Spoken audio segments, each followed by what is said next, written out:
Welcome to our channel is called Beards from Outer Space. Beards from Outer Space. Okay, Yep, I should have grown my beard. So you are well known for being a time traveler in Doctor Who and of Legend of Tomorrow.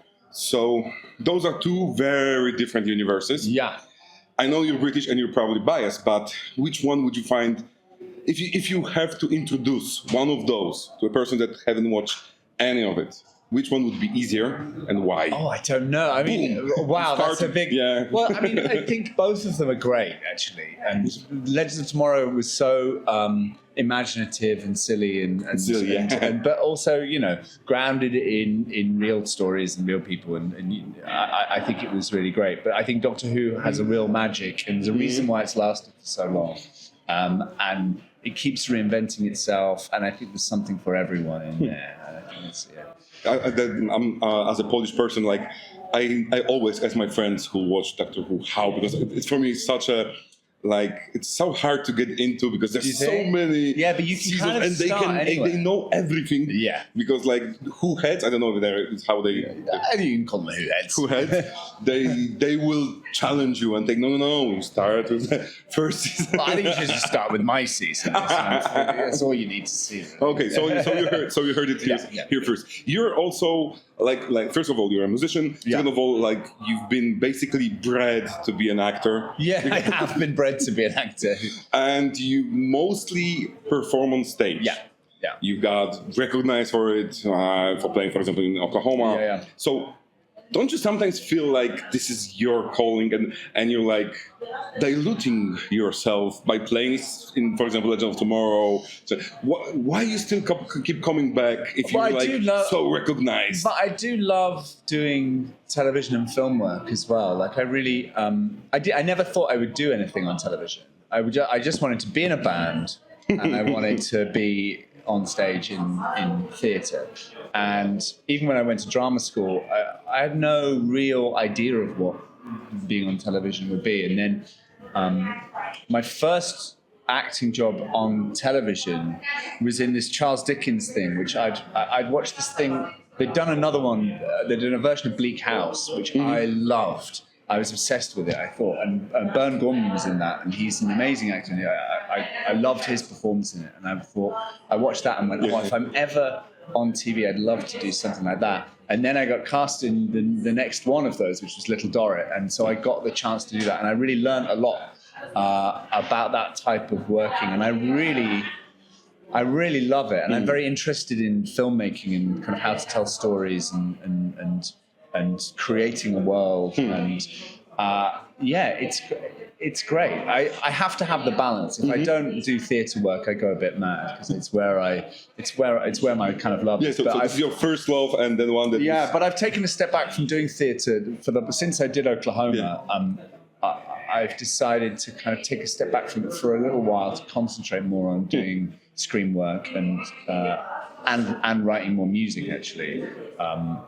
Because it takes up a lot of time and it's very kind of all-consuming, and I love it. But next time I do a play, I want to kind of be able to really, really go into it and invest in that thing. And there's other things that I want to do. So you've also been in another universe, another famous universe, the Sandman universe. Yeah, and so you're basically trying to this universe, okay, Sandman universe, okay. Well, you can't do a television job without being in a universe now. So I want to ask, so do you have another big universe in mind? For, I don't know, maybe Marvel is coming or something like that? I don't know. Whatever comes along. It's kind of fascinating being in something that's kind of got a bigger life. And I enjoy it, but it's all about the scripts and the character, and if those stories are, if those stories are good. I'd love to be in the Wes Anderson universe or in the Muppets universe. That's why the absolutely.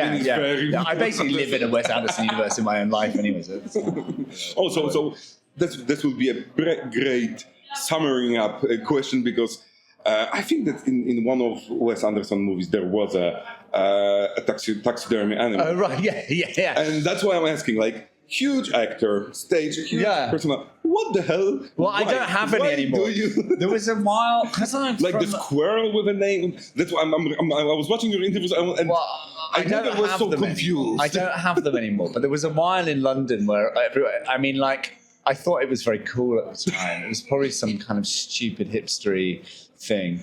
But me and my friends would buy each other different taxidermy. But then I mean, because I live in London, we got a moth infestation and they all got eaten. So I don't have any anymore. And my tastes have changed. You know, I'd rather have kind of a slightly more minimal. I say I would like a minimal existence, but I have a very, very messy room. Okay, so no more taxidermy No animals. more taxidermy. But you never learned taxidermy? No, I never learned. You never wanted? No, I'm not very. I think I would make those kind of really bad ones. But those are the coolest. With the eyes that go like. Maybe that's my retirement. No, I'm not gonna do that. Okay, so like the final question would be, because you played in Broadchurch. Yeah. Again with another actor who played Doctor Who. Yeah. Like, is With it two of them? Yeah. Of course, two of them. Sorry. So, do you feel like the Doctor Who you were voted one like the best actor in the 2010 series? Right, yeah. So, do you feel like you will be? I don't want to use the word haunted because it's not, but like the Doctor Who will follow you and you will be there. Yeah, I think so. But I mean, it's a real privilege for that to be the case. I think because everyone who does it, you become part of the family of those actors who've been in it. And so any other jobs we all go on to do, there's generally always someone who has been in it or done it. So it's a really lovely thing to have a kind of community in that way. So yeah, I don't mind that at all. And if you would have to choose your favorite Doctor without having without your Doctor, without Matt, of course they would. I don't know. I don't know. Like I don't know. I don't really watch it. You see, I was right.